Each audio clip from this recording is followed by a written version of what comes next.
sale that is generated by a salesman gives a payoff of $4,000 to the firm. Each sale generated by a salesman generates a revenue of $4,000 for the firm. That's what we get to that. Now, the probability of a sale, whether a salesman makes a sale or not, the probability of that depends on how much effort the salesman exerts. The moment I say this, what should you be thinking? Principal agent problem is coming up. Because now, the salesman, who is an employee of the firm, has a choice about the level of effort. Okay? The probability of a sale depends upon the level of effort the agent takes. The agent, the salesman, has a choice between E is equal to 1, high effort, E is equal to 0, low effort. Okay? And this is the probability connecting sales and effort. The probability that sale is made given the agent puts in high effort is 0.8, 80% chance. Put in high effort that you will make a sale. From here, you can infer the other half of this conditional probability even though it is not given to you. Sale given E, no sale. No sale given E is equal to 1 is 0.2. Okay. The other probability that is given to you is this. Probability sale given E is equal to 0 is only 0.2. Please guys, this 0.2 and this 0.2 are not equal. They are not the same. Okay? Even though the number is the same, they mean different things. Okay? This is not how you derive this completely. So these two are given to you.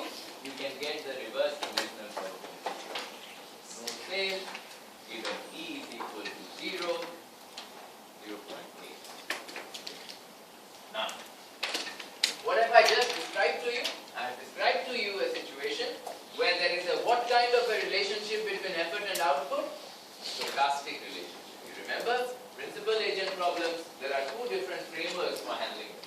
One where effort and output are deterministically related. Another where effort and output, here effort is E is equal to 1 to 0, output is sale or no sale. Stochastic relationship. So this is stochastic. This is a probability. Okay, now, the salesmen are risk averse. The utility of wealth function depends on both wealth and the amount of effort they put in. It is given to you as square root W minus 10E. Square root W. So risk averse is wealth minus the disutility of effort.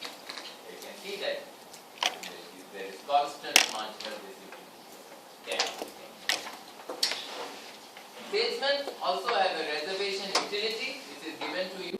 U bar. If they don't go and work, they don't work for this employers, stay at home and drink whiskey, is 30. U bar is equal to 30. Given. First part of the question asks you this. If effort is observable, the moment I say that, you know that there is no moral hazard issue. If effort is observable, straight away you should be thinking, okay, moral hazard is not going to arise. If effort is observable, what payment will the firm offer to hard-working salesmen? I can observe whether you are hard-working or you are lazy. What payment should I offer? First, how do I determine this? I can see whether you are hard-working or lazy. Right? Effort is observable. What kind of contract do I normally use in such cases? Which is the easiest contract to use? What kind of contract? It's a forcing contract. I will specify the level of effort that if you are hardworking, I'll give you a certain rate. If you are going to be lazy, I'll give you a certain rate. Fixed rate. And you must notice that I can offer you a fixed wage simply because no moral hazard issues will arise. That's the idea. Okay, that's the idea. So what is the wage I will offer you? If I can observe effort, let's say this. WH, whatever this wage is, the only thing I can observe whether you are hardworking or lazy, therefore, I only need to satisfy your participation constraint. Okay, so if you are hardworking, root WH, I am paying you WH, the utility of that to you is root WH, but you are hardworking, you are putting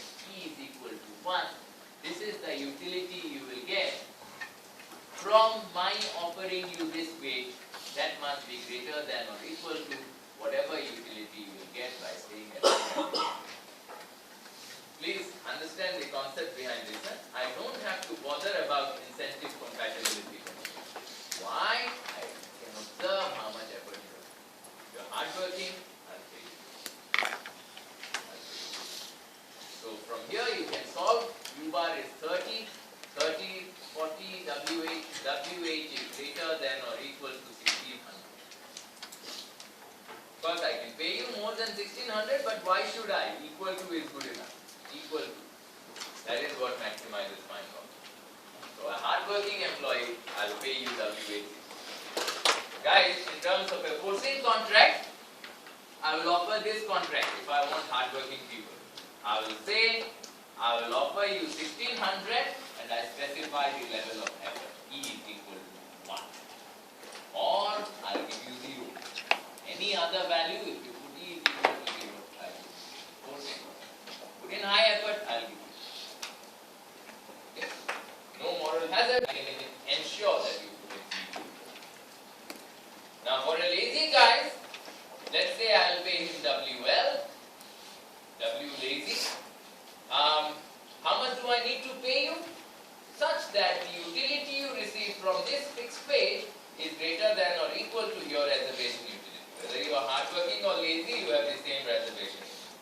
Okay. WL minus 10, but you are lazy, 0 must be greater than equal to 30. That means WL must be greater than equal to 9. Therefore, why should I pay greater than equal to? This is how much I will pay to the lazy guys. This is how much I will pay to the hard work. Okay? And lazy guys, I don't even have to offer you a forcing contract. If I want lazy people, I'll just say I'm going to pay you 900. I know people will be lazy after. Okay? 900, no one will want to work hard anymore, right? Because it is not in accordance with your just equal to your health. Okay. Alright. So I know how much will I pay to the hardworking salesman, how much will I pay to the lazy salesman. I've done it. Now the next part of the question. Does the firm care whether a salesman is lazy or hardworking? Does it matter to the firm whether a salesman is lazy or hardworking? To determine that, I have to see what profits do I get from hardworking salesman, what profit do I get from lazy salesman. So the expected profit to the firm of hardworking salesman is this. If a salesman is hardworking, he is putting in effort, he is equal to 1. The probability with which he will generate a sale is 0.8. Each sale produces this much revenue for the firm, 4,000. Therefore, this is the expected revenue from a hardworking salesman. 0.8 times 4,000. 0.2 times no sale means 0 revenue. This is the expected revenue. How much do I have to pay him for that? Okay. This is the expected profit from hardworking. From wanting hardworking sale. And that will give you 3,200, right? 8 times 4,000 is 32,000. Yeah, 3,200 minus 1,600. This is your profit from hiring hardworking people or paying a wage of 1,600. Okay. Now your profit from hiring lazy salesmen. Expected profit from hiring lazy salesmen is if a salesman is lazy, there is still some probability that a sale will be made, 0.2. There is still a probability 0.2 of getting 4,000 in revenue. But there is 0.8 probability no sale will be made, you will get 0. Minus, however, you will only have to pay $900. If you want to hire lazy salesman, this is your fee. That will give you 800, minus 100. So lazy salesman, if I hire lazy salesman, then I get minus $100. So will I care whether my salesmen are hardworking or lazy? Yes, please do. Hardworking salesmen give you a positive profit. Lazy salesmen give you a negative profit. Please take care to ensure that you have hardworking rather than lazy salesmen. Okay, part 2 of the question. If effort is not observable, straight away you should be thinking, now moral hazard. Effort is not observable. The firm can either choose one of these things, constant wage, or a commission S per sale. Either a constant wage, and I'm told the firm can either choose either a constant wage or a commission per sale. Two kinds of wage. Question asked me, show that no salesman will work hard under a constant wage. Effort is not observable. No salesman will work hard under a constant wage. I'm asking. I could have asked you to show this another way. I could have said, show that under a constant wage there is a moral hazard problem. There is a moral hazard. Same thing. I'm asking you. Okay. How do you show that? You show it in this manner. Suppose now the principal offers a constant wage W. Effort cannot be observed. The agent can accept or reject. You know that? Accept, reject. Suppose he accepts. I don't care about the rejection. Suppose he accepts. He has a choice between E is equal to 0 and E is equal to 1. Now to figure out what the agent does here. In either case, the wage is fixed. W has been offered. This is principal. He has already offered W, constant. The utility to the agent of accepting that wage through W and putting in 0 effort is 0. The utility to the agent of accepting the wage and putting in high effort is 0. Which one is greater? Clearly this one is greater. Therefore the agent, if he accepts the constant wage, he will choose to put in low effort. Any constant wage, you make it $1 million. Any constant, he will put in low effort. $10 also he will put in low effort. $1 billion also he will put in low effort. $1 million also. Whatever, as long as the wage is constant, he will put in low effort. Because this utility is higher. Okay. Knowing that the agent is lazy, going to be lazy, put in 0 effort. What W is the best thing for me to offer to him?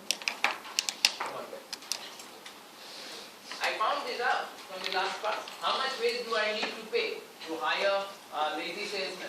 900, right? I know that whatever constant wage I pay, the salesman is going to be lazy. Therefore, what should be my optimal value of W? Correct? Correct. Understand me not? I know whatever constant wage I pay, the salesman will be lazy. Right? I know that. Therefore, the wage I should pay to him should be the wage that he pays. Now, so I have a choice between W and I have a choice between S, right? Sales commission. I can either pay W or I can pay sales commission. Will I ever choose to go down this way? No. Why? Because when I pay 900 and the salesman is lazy, I have shown you that I have negative profit. We have already determined there are negative profits if my salesman is lazy. Therefore, I will never go down. This way is not okay. I will get negative profit. So I will choose to have a sales commission N. The question is, what will that sales commission be? Okay. In order to determine, so I am now basically solving a principal agent problem. This is the unknown. What is this sales commission? Okay. Now this is how you solve it. Okay, I am just going to give you the structure and then we'll solve it. So the principal, when he is deciding what S to offer, he knows that if the agent, when he is faced with the offer, the agent's first choice is either to accept or reject the offer. If the agent rejects the offer, he gets his reservation utility U bar. If the agent accepts this offer, this sales commission, he has another choice to make. He can put in high effort or low effort. Whatever he chooses, high effort or low effort, he will hit a probability node. The probability node, he can make a sale. The probability of making a sale with high effort is 0.8. The probability of no sale with high effort is 0.2. If he makes a sale, how much will he get? He will get the sales commission, S. The utility of that is S, minus the cost of high effort, 10 times 1, 10. If he makes no sale per chap, he will get 0, even though he worked hard. 0. I am paying a commission. I am paying a commission. No sale, 0. However, he worked hard. If he puts in low effort as well, he will hit a probability note. Where there might be a sale, now the probability is lower of a sale. If you are lazy, only 20% chance you will make a sale.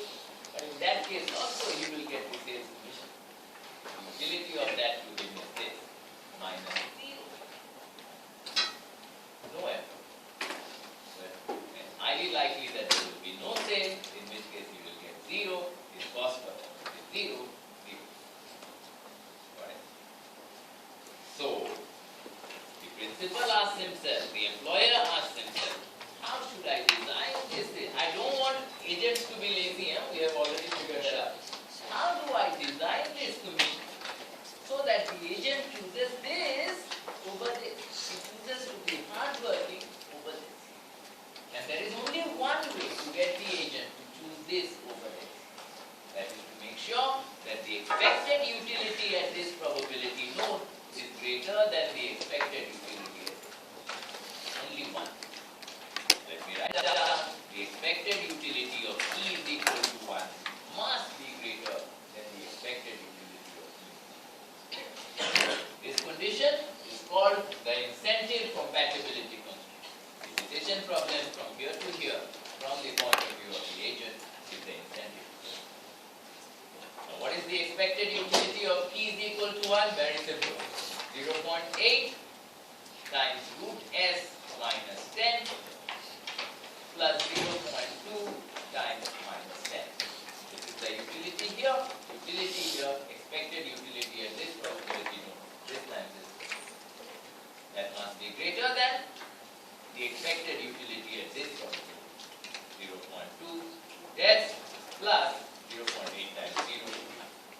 Got it now? This is the incentive compatibility. Okay? This is the incentive.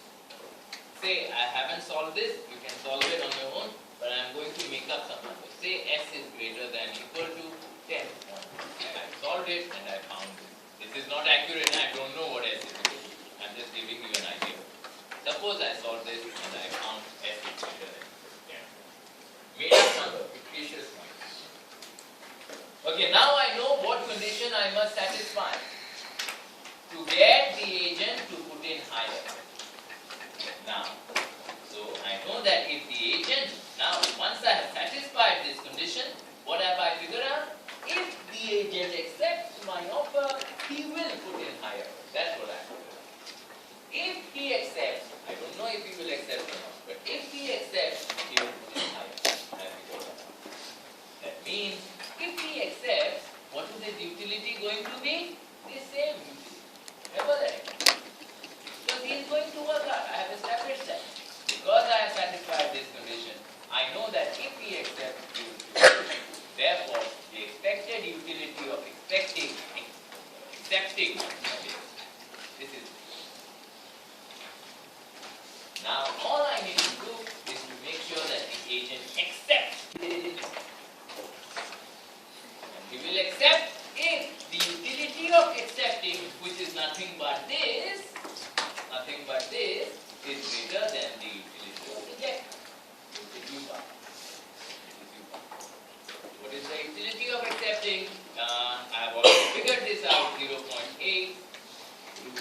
much do I need to pay the agent such that, follow me here, if he accepts, he will work hard. That's the first question you want.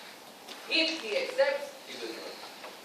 Once you have solved that part of the problem, you know that if he accepts, he will work hard. He will work hard. Therefore, that allows you to determine what is his expected utility of accepting. The expected utility of working hard. Because if he accepts, he will. Once you are done with that, move to the previous step and ask yourself, what is the, how much should I pay him to get him to accept? Okay. I know that if he accepts, he will work hard. Now, how much should I pay him to get him to accept? This is the participation. Okay. And suppose this is S is equal to 5.7. Made up number again. Now, S is greater than 10.2 for the agent if he accepts that he will work hard, and this must be greater than 5.7. Therefore,